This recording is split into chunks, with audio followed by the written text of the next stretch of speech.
Good morning everyone, welcome back to my channel BPSC mind map. So जो भी share and subscribe नहीं किए हैं वो लाइक शेयर सब्सक्राइब ज़रूर कर लें। और आज हम देखेंगे पीएचईडी का जो एग्ज़ाम हुआ था 2024 का जनरल इंजीनियरिंग पेपर, उसको हम लोग सोल्व करेंगे साथ में मिल के। ओके, तो देखते हैं। इसमें पहला क्वेश्चन है, American public health association formula में एरेशन टाइम का जो है वो क्या फार्मूला होता है, तो इसको याद रख लेंगे। वो फार्मूला होता है T=LA/20 - 1 होता है। तो इसमें LA क्या है, BOD उसका है जो इफ्लुएंट हम लोग रिमूव करते हैं, उसका BOD कितना है सीवेज टैंक में, और T आवर में होता है, तो ये हम लोग याद रखेंगे। दूसरा क्वेश्चन देखेंगे कि रोज distance required for the establishment of fully development turbulent flow, laminar flow के लिए कितना होता है, एक्स बराबर होता है 0.07 RE क्या है, रेनॉल्ड्स नंबर है। ये एक्स क्या होता है, पाइप में मतलब एंट्री किया है तो कहाँ पर जाकर ये फुल्ली डेवलप फ्लो हो जाएगा। तो जैसे लेमिनार में उसको पता ही होगा, वो पैराबोलिक कर्व होता है, और वो टर्बुलेंट में पैराबोलिक नहीं होता है, वो थोड़ा सा यहाँ फ्लैटन होकर के ऐसे कर्व बनता है। तो टर्बुलेंट में, फुल्ली टर्बुलेंट के लिए कितना होता है, x/d मतलब वो 50 होता है। तो C हम लोग याद रखेंगे। उसके बाद तीसरा क्वेश्चन देखते हैं। ये न्यूटन्स फार्मूला है, आपको पता ही होगा। H बराबर क्या कितना हीट फ्लो होता है, HA∆T। तो यहाँ क्वेश्चन में देख रहे हो HA∆T ये है, तो C आंसर हो गया। यहाँ देखो, strain energy store in a spring when subjected to a maximum load without suffering permanent distortion. तो क्या होता है ये, प्रूफ रेसिलियंस। वही वो मैक्सिमम नहीं देता तो रेसिलियंस हो जाता है, ठीक है। और इम्पैक्ट एनर्जी कब तक होता है, जो फुल्ली वो जो पूरा हम स्ट्रेस स्ट्रेन कर्व देखते हैं, जो पूरा मिला के जो बनता है, यही ये मॉडुलस ऑफ ये टफनेस हो जाता है, ठीक है। ओके, और 5 नंबर क्वेश्चन हम ये न्यूमेरिकल है, ये हम लोग देख लेते हैं। इसमें बोल रहा है कि एक सोलर पैनल है, ये सोलर पैनल है, इसका हम लोग इसमें आता है, इससे हम लोग का हीट कितना मिलता है, देख रहे हो हीट क्वेश्चन में दिया हुआ है। Experiment indicate about 1880 kilo joule per metre square hour में दिया हुआ है, ठीक है। तो इसको हम लोग जो है सेकेंड में चेंज कर लेंगे पहले। तो ये Q है। उसके बाद ये हीट इंजन में जाती है, क्वेश्चन को पढ़ लेना। और हीट इंजन से फिर वो रिजेक्ट होती है, रिजेक्शन का वो कितना डिग्री है, 20 डिग्री सेल्सियस है। ये कितना है, 90 डिग्री पे है, 90 है ना, कलेक्टर यहीं पर, ठीक है, 90 डिग्री है। तो इसको पहले तो हम लोग केल्विन में चेंज कर लेंगे, ठीक है। तो केल्विन में करेंगे तो 273 + 90, तो ये हो जाएगा 363, ठीक है। इसको ऐसे ही कर लेंगे, 273 + 20, तो ये 293 हो जाएगा, ठीक है। इसमें क्वेश्चन में पूछा है मिनिमम कलेक्टर एरिया रिक्वायर्ड, जिसके लिए हमको plant producing 1 kilowatt of power. तो ये जो प्रोड्यूस कर रहा है इंजन कितना है, 1 किलोवाट, ठीक है। तो इसमें मिनिमम कलेक्टर एरिया पूछ रहा है, तो जब भी मिनिमम पूछे तो ये मेरा रिवर्सिबल इंजन हो जाएगा। रिवर्सिबल इंजन होगा तो ज़्यादा वर्कपुट आउटपुट देगा, तो हमको कम एरिया रिक्वायर्ड होगा।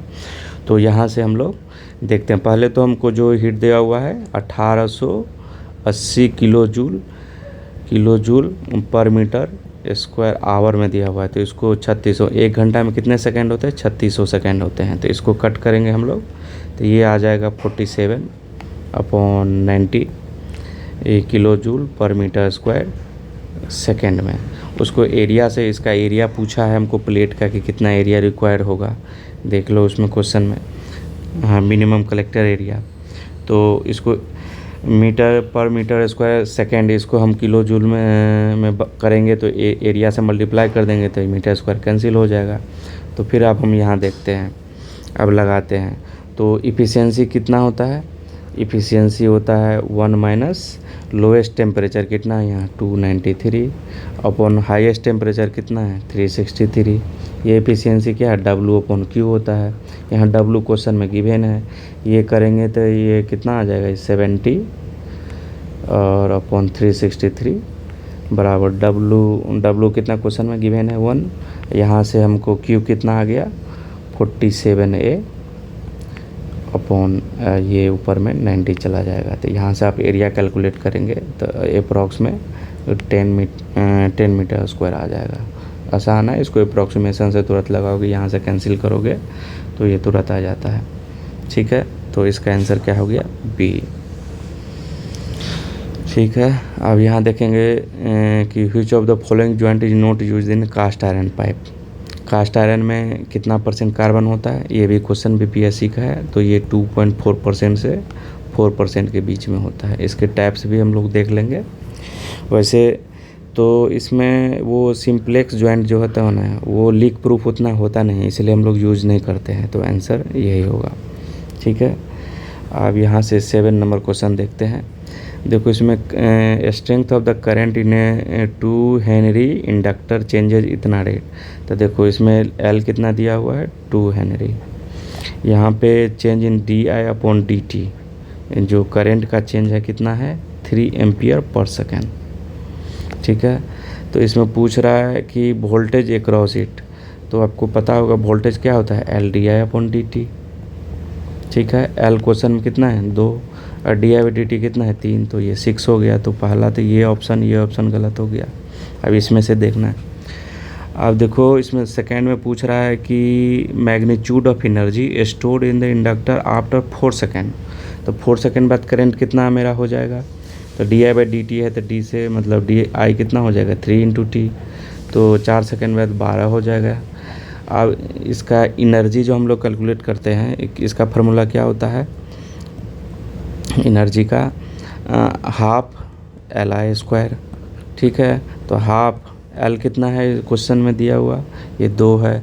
अभी हमको I कितना लिखा है? 12, तो 12 बढ़ाएंगे 144, ये कट गया, तो ये आंसर हो गया। तो आंसर इसका C हो गया। ठीक है, अब ये देखो इसमें पूछा है थिन सिलेंडर है। ठीक है, तो थिन सिलेंडर में लॉन्गिट्यूडनल स्ट्रेस कितना होता है? PD/40 × 1 - 2 म्यू होता है। और वॉल्यूमेट्रिक स्ट्रेन क्या होता है? PD/40 5 - 4 म्यू होता है। म्यू को 1/m रखेंगे तो आंसर ये आ जाएगा। ठीक है, वैसे कभी थिक सिलेंडर पूछता है, तो थिक सिलेंडर में जो रेडियल स्ट्रेस और हुप स्ट्रेस होता है पैराबोलिकली वैरी करता है, तो याद रखेंगे ये भी PYQ है। अब ये देखो, ये इतना बड़ा क्वेश्चन है, लोग देख के छोड़ देंगे, लेकिन बहुत ही आसान क्वेश्चन है। इसमें बोल रहा है कि एक हीट एक्सचेंजर है, इसमें 15 डिग्री सेल्सियस पे एंट्री करता है एयर, उसके बाद वो 30 मीटर पर सेकंड से, उसके बाद उसमें उसका टेम्परेचर रेज हो जाता है 800 डिग्री सेल्सियस। देन फिर टरबाइन में इंटर करता है इतना से, फिर वो टरबाइन से निकलता है तो 650 डिग्री सेल्सियस हो जाता है। फिर वो निकलने के बाद नोजल में जाता है 60 मीटर पर सेकंड से। ठीक है, फिर वो एक्सपैंड करने पर टेम्परेचर फॉल हो जाता है 500 डिग्री हो जाता है। एयर का फ्लो हमको दिया हुआ है 2 kg पर सेकेंड। हीट ट्रांसफ़र एच का वैल्यू हमको यहाँ से दे दिया है, Cp/T यूज़ करना है, तो जो कि इतना होता है 1.005 किलो जूल पर kg। तो इसमें पूछ क्या रहा है?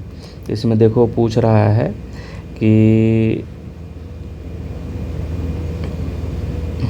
यहाँ देखो हीट एक्सचेंजर बाय टेकिंग इतना,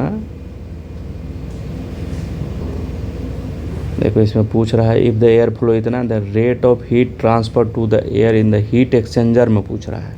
तो हमने अभी देखा हीट एक्सचेंजर में क्या है कि 15 डिग्री सेल्सियस पे आ रहा है, 800 पे वो निकल रहा है, 800 डिग्री सेल्सियस पे। तो हमने कुछ एंट्री दिया तब तो टेम्परेचर बढ़ा होगा, हीट दिया होगा, तो वैसे भी एनर्जी आप बैलेंस करेंगे तो क्या होगा? ये एंट्री वाला एनर्जी प्लस ये एनर्जी तो आउटगोइंग एनर्जी, तो Q बराबर क्या हो जाएगा फाइनल? तो वही, तो Q हम निकालेंगे तो क्या हो जाएगा? M mass flow rate mCp delta T.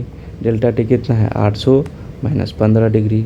ठीक है, यहाँ मास फ्लो रेट 2 है, Cp का वैल्यू 1.005 है। ये इसको 15 इसमें घटाएंगे तो कितना हो जाएगा? 785। अब देखो यहाँ से तो हम करेंगे तो ये 1 इसको 1 ही ले लो, तो 7 दूना 14, ये आ ही रहा है तो इनसे ये तो होगा नहीं, ये 15 7 दूना 14 ही है, तो बहुत ज़्यादा हो जा रहा है। 14 एक ये 15 पॉइंट समथिंग वो होगा, तो ये आ जा रहा है मेरा ऑप्शन। तो ये आंसर ये भी होगा नहीं, ये भी होगा नहीं, ये होगा नहीं, तो यही होगा। ठीक है, यहाँ देखे जो ये देखो नेट हीट ट्रांसफ़र रेडिएशन का ये क्वेश्चन है, बोल रहा है टेम्परेचर इतना से T1 से कोई है बॉडी, वहाँ से हम रेडिएट कर रहे हैं जिसका बॉडी T2 है, तो इसका एमिसिविटी लेंगे ना, इसका नहीं लेंगे। इधर से हम कौन कर देते, इसका लेते। तो यहाँ से देखो एक तो ये वाला या ये वाला हो सकता है, ये होगा नहीं, ये होगा नहीं। अब इसमें देखो T1⁴ ये भी है यहाँ, इसमें प्लस में होगा नहीं, डिफरेंस होता है ना T1 के power sigma T1 sigma T2⁴।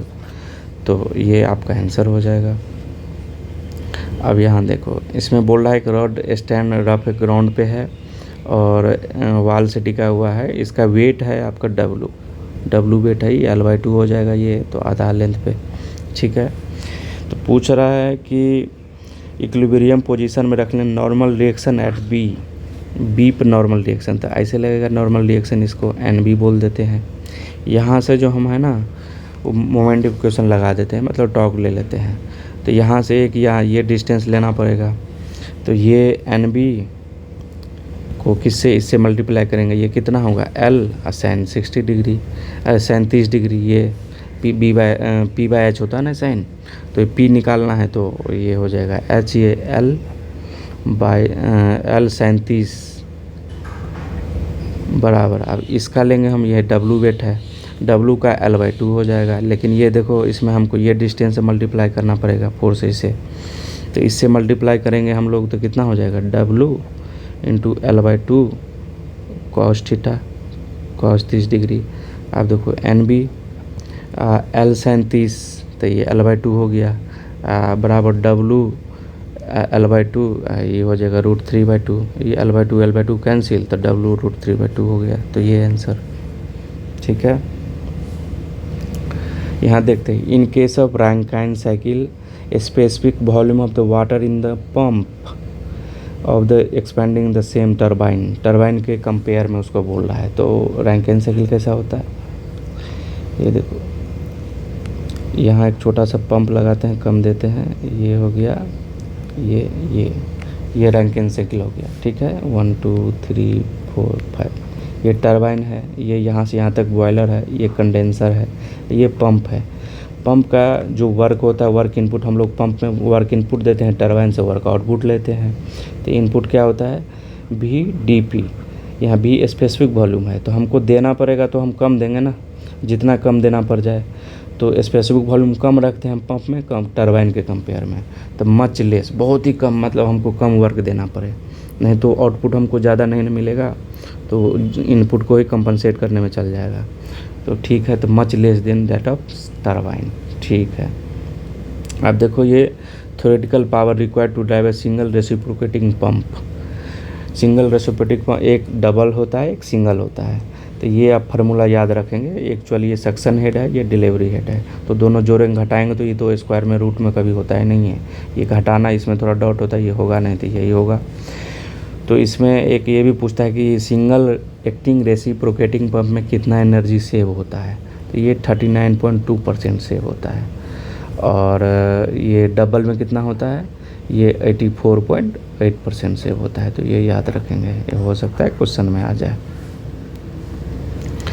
अब यहाँ देखते हैं, लिख रहा है metallic oxide use in the form of powder in the paint. Powder क्या होता है, इसमें बेस होता है पेंट में, ठीक है। एक और क्वेश्चन आता है जैसे रिफ्लेक्टिव पेंट ब्रॉन्ज पेंट में होता है सबसे ज़्यादा है, ठीक है।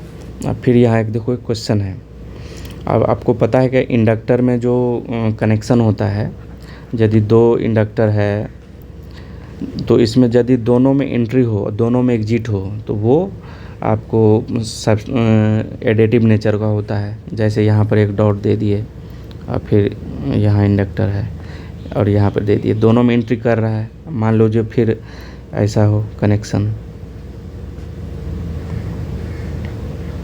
इसमें क्या है कि यहाँ एग्जिट कर रहा है, यहाँ एग्जिट कर रहा है, तो ये दोनों यहाँ से करोगे तो यहाँ से एग्जिट किया, फिर यहाँ से एग्जिट किया, तो दोनों एडिटिव नेचर होंगे। मान लो एक यहाँ रहे और एक यहाँ रहे, यहाँ से एग्जिट कर रहा है, यहाँ से एंट्री और फिर यहाँ से एंट्री, तो इसका फार्मूला हम लोग देखेंगे क्या होता है, L1 + L2 सब्सट्रैक्टिव के केस में सेम में हो, +2m L equivalent. Subtractive nature वाला में क्या हो जाता है, L1 + L2 - 2m। इसमें देखो दुआ कि 2 कॉइल है A and B when connected in series में है। ये सीरीज़ का फॉर्मूला हम लोग बताए हैं अभी। तो एक में दिया हुआ है 0.5 है, एक में 0.2 है। तो 0.5 किस में ज़्यादा, किस में प्लस वाले में आएगा, तो ये 0.5 है, इसका 0.2 है। इसमें depending on the relative direction of the current, वही जो हम लोग नेगेटिव पॉजिटिव वाला भी देखे हैं, ठीक है। इसमें coil A when isolated from coil B has self inductance इतना, मतलब ए का हम मान लें L1 है, तो L1 क्वेश्चन में दे दिया है कितना है, 0.2 हेनरी है, ठीक है। तब पूछ रहा है कि M का वैल्यू क्या होगा, हम लोग आराम से निकाल लेंगे। दोनों को जोड़ देंगे तो कितना हो जाएगा, L1 + L2 हो जाएगा, ये 0.7 हो गया, 0.7 को करेंगे तो 0.35 हो गया, ये 0.7 हो गया, 0.7 को फिर डिवाइड करेंगे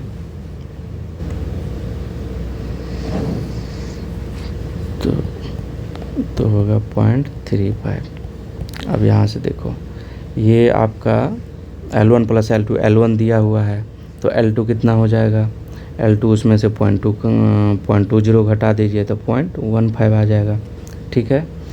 आप दोनों आ गया, दोनों को जोड़ के कितना आ रहा है, ये आ गया 4.5, सॉरी।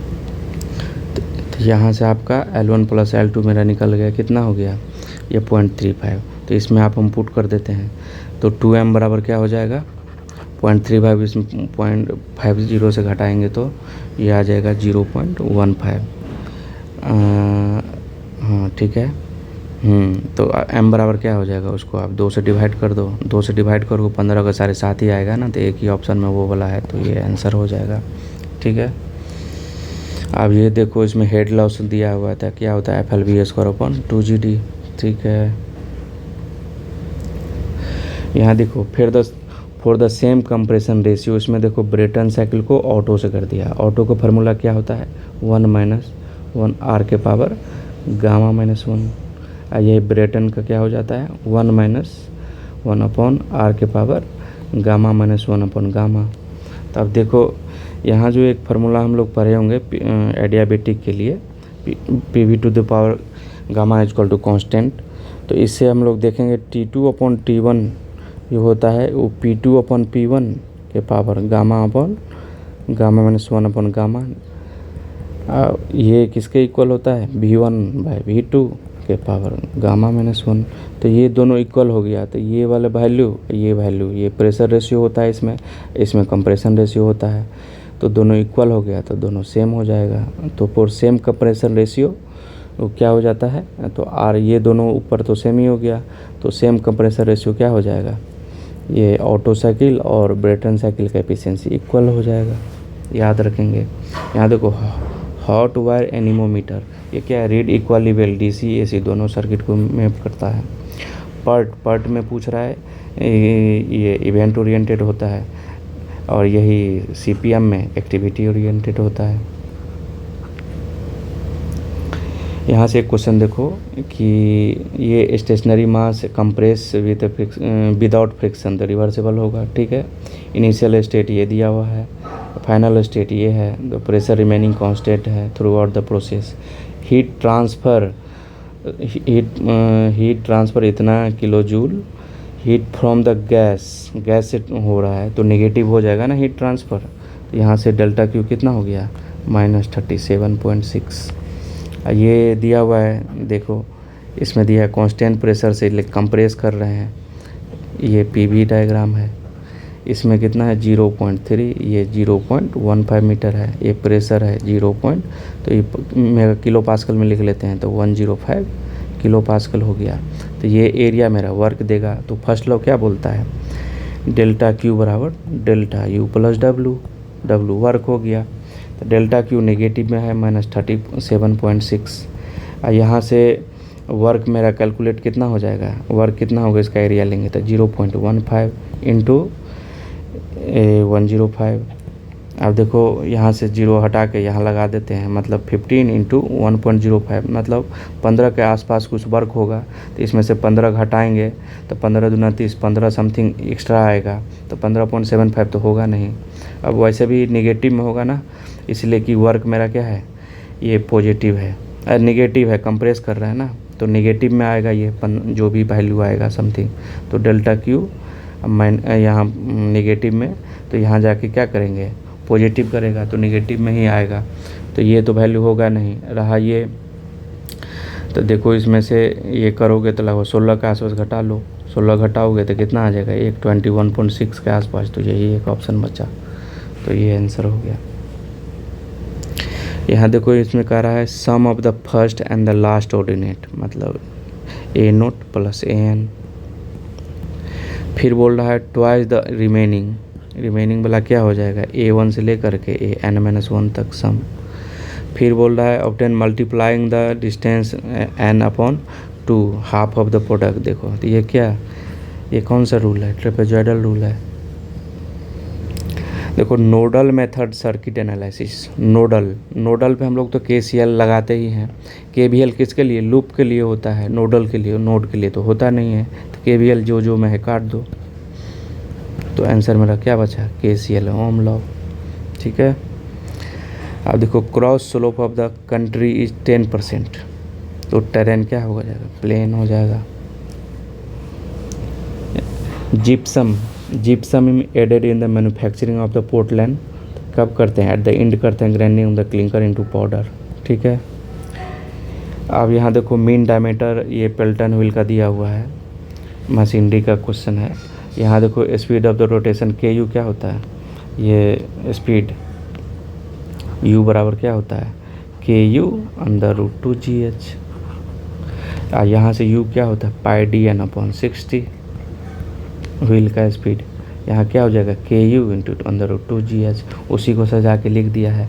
यहाँ D निकालेंगे तो 60 से ऊपर मल्टीप्लाई हो जाएगा, ये पाई एन नीचे आ जाएगा, तो पाई एन नीचे ऊपर 60, यही एक है, पाई एन नीचे, लेकिन देखो इसमें KU को अंदर ले लिया है तो गलत हो गया ना, ठीक है।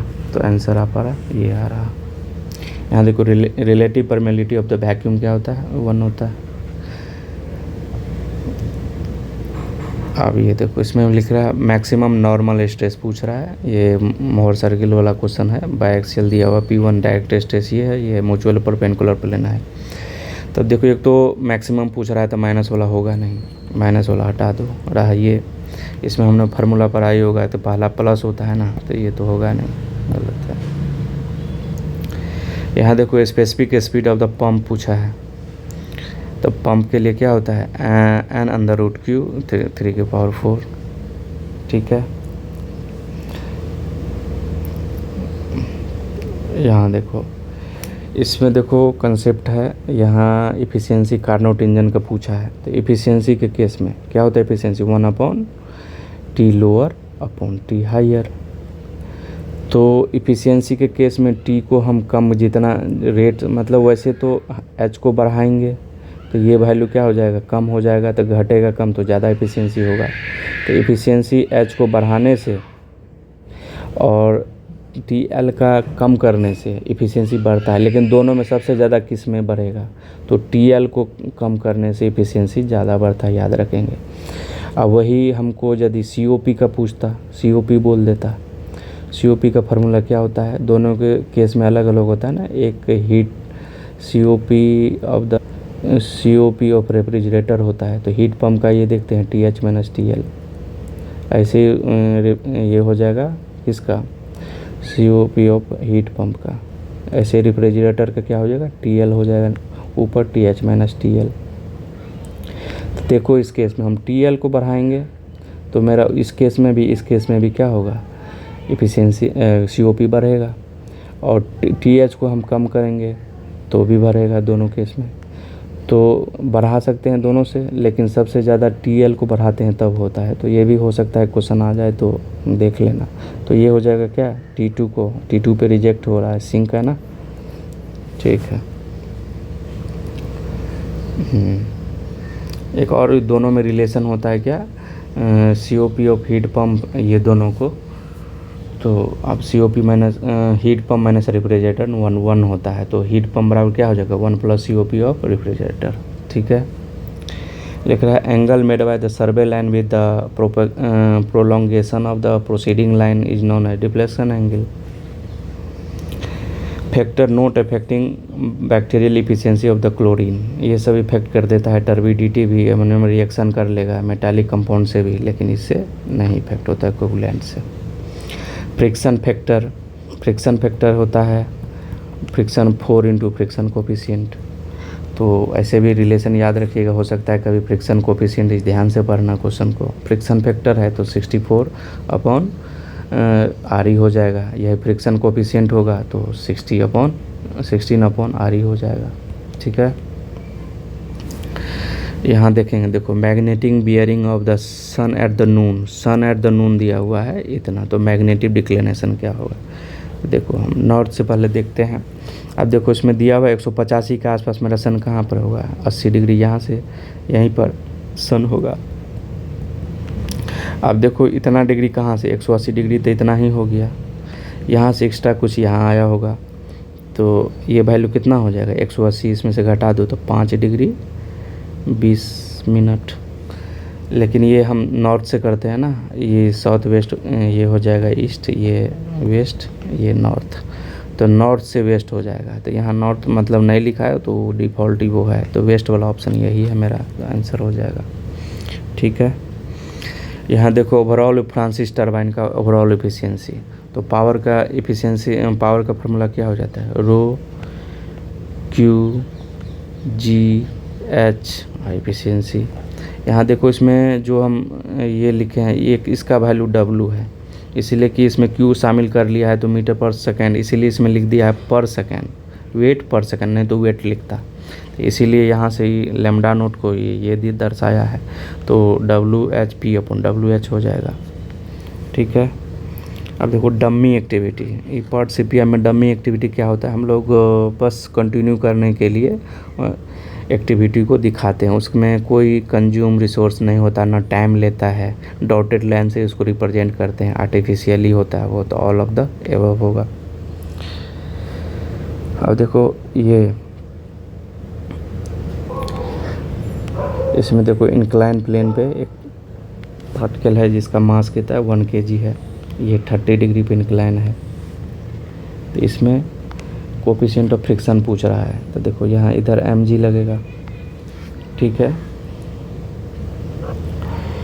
तो ये आपका 30 है तो ये 60, तो फिर ये कितना हो जाएगा 30, तो ये आपका mg है, ये क्या हो जाएगा mg cos थीटा, ये mg sin theta, mg sin theta, ये हो कितना है mg cos थीटा।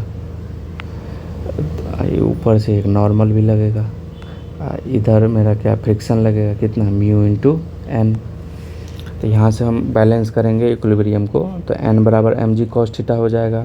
ठीक है, और इधर से म्यू इंटू एन कितना हो जाएगा mg sin थीटा, तो इसको हम दोनों को देख लेते हैं,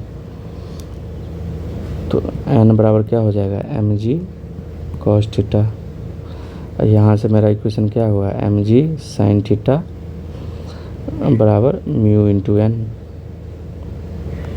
दोनों को हम क्या करते हैं डिवाइड कर देते हैं। ठीक है, यहाँ से डिवाइड करेंगे इस इक्वेशन को इससे, एन से तो एन कट जाएगा, म्यू बचेगा, ये mg ये साइन ये mg भी कैंसिल हो जाएगा, तो tan थीटा आ जाएगा। tan 30 का वैल्यू कितना होता है, tan 30 का वैल्यू 1/√3। ठीक है, ये क्वेश्चन देखो, इसमें हम लोग KVL अप्लाई करते हैं इस लूप में पहले। ठीक है, यहाँ से देखो पॉजिटिव से नेगेटिव जा रहा है, तो नेगेटिव हो गया -3 वोल्ट। उसके बाद फिर इसमें देखो ये इसमें तो नेगेटिव ही होगा ना, I इंटू ये आ जाएगा R, I इंटू आर कितना हो गया, I इंटू आर कितना 3 है बराबर 0। ठीक है, तो इसका वैल्यू I का कितना आ गया मेरा -1 एम्पियर। फिर हम इस लूप में लगाते हैं, तो यहाँ देखो इधर से जाते हैं, माइनस से प्लस गया था, प्लस तो 3 वोल्ट, इधर आपको -I इंटू आर हो जाएगा, R3 है, यहाँ से I कितना है बराबर 0, I कितना आ गया 1 एम्पियर। दोनों से अलग अलग यूनिक वैल्यू आया ना है तो इनडिटर्मिनेट हो गया। ठीक है, Vicat apparatus is use to determine, ये कंसिस्टेंसी ऑफ सीमेंट यूज करते हैं इसमें। Initial setting time, final setting सब। तो आंसर कितना हो गया? All of the above. For the complete similarity, इसमें क्या है? डायनेमिक होता है, काइनेमेटिक होता है, ज्योमेट्रिक होता है। तो हो गया तीनों। इसमें देखो ये थोड़ा सा इम्पोर्टेंट है, इसमें कंसेप्ट भी थोड़ा सीखना। इसमें ये ऑटो साइकिल, ऑटो साइकिल में क्या होता है? पहले आइसेंट्रोपिक कंप्रेशन होता है। आइसेंट्रोपिक मतलब क्या हो गया? Q जीरो हो गया, हीट ट्रांसफ़र जीरो। उसके बाद क्या होता है? कांस्टेंट वॉल्यूम पे, पहला आइसेंट्रोपिक हो गया। उसके बाद कांस्टेंट वॉल्यूम पे हम लोग हीट ऐड करते हैं, तो कांस्टेंट वॉल्यूम प्रोसेस। फिर आइसेंट्रोपिक रिजेक्शन प्रोसेस होता है, तो फिर रिजेक्ट हो गया। उसके बाद फिर कांस्टेंट वॉल्यूम प्रोसेस होता है जिस पे रिजेक्ट होता है। तो यहाँ कंप्रेशन, हीट एडिशन, उसके बाद फिर एक्सपेंशन, उसके बाद फिर जो है हीट रिजेक्शन। तो इसमें 2 कांस्टेंट वॉल्यूम हो गया और 2 आइसेंट्रोपिक प्रोसेस हो गया। तो याद रखेंगे, ये भी क्वेश्चन आया हुआ है। तो इसमें इसको देखो 2 कांस्टेंट वॉल्यूम है, इसके लिए हम कांस्टेंट वॉल्यूम साइकिल भी बोलते हैं ऑटो साइकिल को। अब हम देखेंगे डीजल का। डीजल में इसमें भी सेम कंप्रेशन होता है। उसके बाद कांस्टेंट प्रेशर पे जो हम लोग होता है फ्यूल सप्लाई करते हैं और यहाँ कट ऑफ कर देते हैं, तो ये कट हो गया यहाँ से, ठीक है। उसके बाद फिर क्या होता है? एक्सपेंशन, उसके बाद फिर रिजेक्शन। तो इसमें कौन कौन सा प्रोसेस हो गया? एक तो पहला हो गया आइसेंट्रोपिक, उसके बाद हो गया कांस्टेंट प्रेशर प्रोसेस, उसके बाद फिर आइसेंट्रोपिक, उसके बाद फिर क्या एक आ गया मेरा कांस्टेंट वॉल्यूम। तो डीजल साइकिल को क्या बोलते हैं? Constant pressure cycle, constant pressure cycle बोलते हैं इसको, उसको वॉल्यूम साइकिल बोलते हैं, ठीक है। एक ड्यूल साइकिल होता है। ड्यूल साइकिल में क्या होता है? ये देखो, यहाँ ये प्रोसेस सेम ही होता है। यहाँ से कुछ जो होता है, यहाँ से कांस्टेंट वॉल्यूम पे हम लोग क्या करते हैं? हीट ऐड करते हैं। और कुछ जो है हीट ऐड हम किस पे करते हैं? कांस्टेंट प्रेशर पे करते हैं। तो दोनों का ये मिक्सचर है, इसीलिए इफ़िशियंसी भी जो होता है ना, ये दोनों के बीच में ड्यूल साइकिल का आता है। तो ये उसके बाद फिर जो एक्सपेंशन हो गया, उसके बाद ये रिजेक्शन हो गया। तो इसमें भी आप प्रोसेस आप देख लिए हैं। ये कांस्टेंट प्रेशर है, कांस्टेंट वॉल्यूम है, ये आइसेंट्रोपिक है, ये वॉल्यूम है। तो अब याद हो जाएंगे ना। अब इसमें एक और क्वेश्चन आता है, यदि सेम कंप्रेशन रेशियो रखेंगे तो किसका एफिशिएंसी ज़्यादा होगा? तो सेम कंप्रेशन रेशियो रखेंगे तो ऑटो का ज़्यादा हो जाएगा। किससे? ये हो जाएगा डीजल से, ठीक है। तो और अदर केस में डीजल का सबसे ज़्यादा होता है, बीच में ड्यूल आ जाएगा, ठीक है। तो याद रखेंगे, एक ही केस में आर केवल जो दोनों के लिए सेम कर देगा तो ऑटो का सबसे ज़्यादा होगा डीजल से। तो याद रखेंगे। ये उसका टीएच डायग्राम दिया हुआ है। टीएच डायग्राम क्या बताता है? टीएच डायग्राम एरिया आदि हीट बताता है। तो ये भी क्वेश्चन आया हुआ है। हीट रिजेक्शन भी हो सकता है और हीट एडिशन भी हो सकता है, तो दोनों हो सकता है। तो क्या बताता है? टीएच डायग्राम का एरिया क्या बताता है? हीट सप्लाइड या हीट रिजेक्शन। और पीवी डायग्राम का एरिया क्या बताता है? वर्क, ठीक है। तो इतना ध्यान रखेंगे। तो इसमें पूछा है ऑटो साइकिल वाला कौन सा ग्राफ है, तो ऑटो साइकिल वाला कौन सा है? 1 2 3, उसके बाद ये हो गया 4, ये तो हो गया किसका? ये ड्यूल का हो गया। तो यहाँ से 1 2 6 4 5, 1 2 6 5, तो ये ऑटो हो गया। अब ये क्वेश्चन देखो कि method of levelling in which the height of the mountain are found observing the temperature at which water boils. तो ये तो हाइपोसेमेट्री होता है, तो याद रखना पड़ेगा। इसमें देखो इमिसिविटी वाला है। हमने इसमें आप लोगों ने पढ़ा होगा कि ग्रे बॉडी का, ब्लैक बॉडी का ये ईबी है। तो ईबी का जो हम एप्सिलॉन से मल्टीप्लाई कर देते हैं तो ये नॉर्मल बॉडी का निकल जाता है। ये हो गया, तो ये ऑप्शन हो गया। अब देखो ये टैंक कंटेन स्पेसिफिक ग्रेविटी इतना है। Depth of the point below the free surface where pressure. आप देखो केजी फोर्स आपको याद रखना, 1 kg फोर्स कितना होता है? 9.8 न्यूटन या जी के बराबर होता है। तो इसमें प्रेशर दिया हुआ है, डेप्थ पूछ रहा है कितना होगा, प्रेशर बराबर क्या हो जाएगा? रो जी एच, ठीक है। प्रेशर कितना है? 9 इंटू हम जी कर देते हैं उसको, केजी फोर्स को। सेंटीमीटर स्क्वायर है तो उसको हम मीटर स्क्वायर में चेंज करेंगे तो 100 से डिवाइड होगा तो ऊपर चला जाएगा 100। तो ये आपका कितना हो गया? इसको जी ही रख लेता हूँ, 10 टू द पावर ये 4 हो जाएगा, ठीक है। रो फिर कितना हो जाएगा 1000, ये 0.9 है, स्पेसिफिक ग्रेविटी दिया हुआ है इंटू जो हमको एच निकालना है।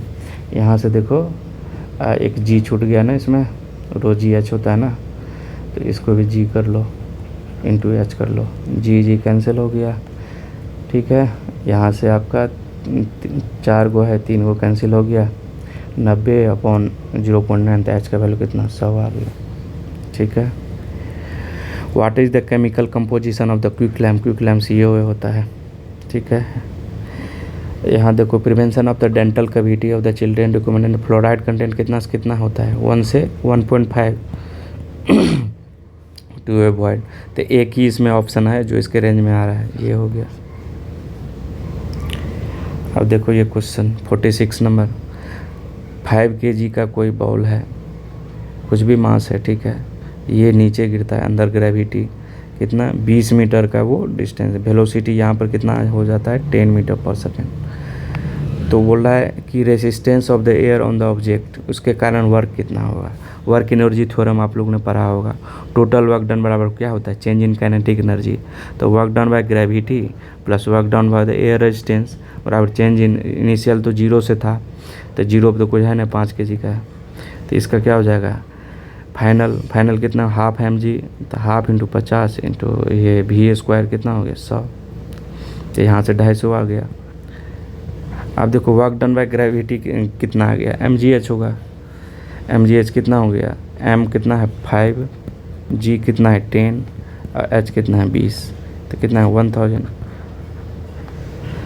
अब यहाँ से देखो ये हो गया 1000 प्लस वर्क डन अंदर एयर रेजिस्टेंस बराबर 250, तो यहाँ से work done by air resistance कितना निकल जाएगा -750। ठीक है, तो ये आंसर हो गया आपका 750 वाला ए आंसर हो गया। अब देखो ब्रेक इवन पॉइंट, ये क्या होता है पहले देख देते हैं। ब्रेक इवन पॉइंट, ये देखो इसमें कुछ फिक्स कॉस्ट होता है, उसके बाद कुछ वेरिएबल, तो टोटल मिला के टोटल कॉस्ट ऐसा होता है। यहाँ से सेल्स, जितना सेल्स बढ़ेगा ये हो गया सेल्स का कॉस्ट, तो जहाँ जो कट करते हैं यही ब्रेक इवन पॉइंट होता है। तो ब्रेक इवन यहाँ इसमें लॉस होगा, इससे कम पे बेचेंगे तो इधर प्रॉफिट होगा, तो नो प्रॉफिट और लॉस बराबर होता है इस पॉइंट पे, मतलब सेम होता है, 0 होता है। तो यहाँ पर देखो यही मेरा ब्रेक इवन पॉइंट है। ठीक है, ये कितना होता है x निकालने के लिए भी कभी कभी बोल जाता है क्या होता है F/S - V वेरिएबल कॉस्ट, ये क्या हो गया आपका सेल्स कॉस्ट, ये फिक्स कॉस्ट है। ठीक है, तो यही ब्रेक, तो सेल्स जो total sales revenue total cost के बराबर हो गया, यहाँ सेल्स और टोटल कॉस्ट। ठीक है, तो आंसर डी। बोला which of the following constituent when present in the excess quantity changes of the colour the bricks important है, हमेशा क्वेश्चन इससे बनते हैं। रेड टू येलो, ये कौन सा होता है लाइमस्टोन, आयरन से क्या होता है रेड कलर आता है।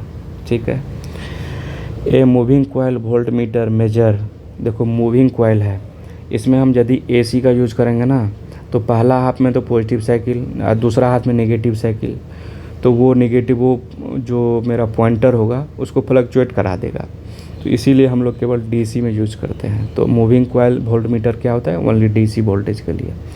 यहाँ देखो डायमेंशन ऑफ द सर्कुलेशन क्या होता है वोर्टिसिटी एरिया, एरिया की यूनिट क्या है m², वोर्टिसिटी क्या होता है रोटेशन बताता है ये, तो रोटेशन का क्या है कितना रोटेशन हुआ, तो सेकेंड यूनिवर्स मतलब 1/2 होता है, तो ये क्या हो जाएगा मीटर का क्या हो गया L² हो गया T, ये तो L²/T। और एकदम इसका फार्मूला क्या होता है कि टेंजेंशियल वेलोसिटी का हम लाइन इंटीग्रल लेते हैं ड्यूरिंग ए क्लोज पाथ, तो उसको भी हम यदि लिखेंगे तो VdL हो जाएगा, तो VdL हो जाएगा, V का कितना है मीटर पर सेकेंड, L मीटर हो गया, तो फिर भी आ जाएगा L²/T, तो ये आपका आंसर B हो गया। तो ये ख़त्म हो गया मेरा जनरल इंजीनियरिंग का पेपर, और आगे भी आप लोग लाइक शेयर सब्सक्राइब करेंगे तो आगे भी इसको हम लोग कंटिन्यू, अभी 2 दिन में पूरा जनरल इंजीनियरिंग का पेपर करवा देंगे। तो लाइक जितना हो सके लाइक शेयर सब्सक्राइब, और कोई भी डाउट हो कोई भी सजेशन हो तो आप लोग ज़रूर कमेंट में करेंगे। धन्यवाद।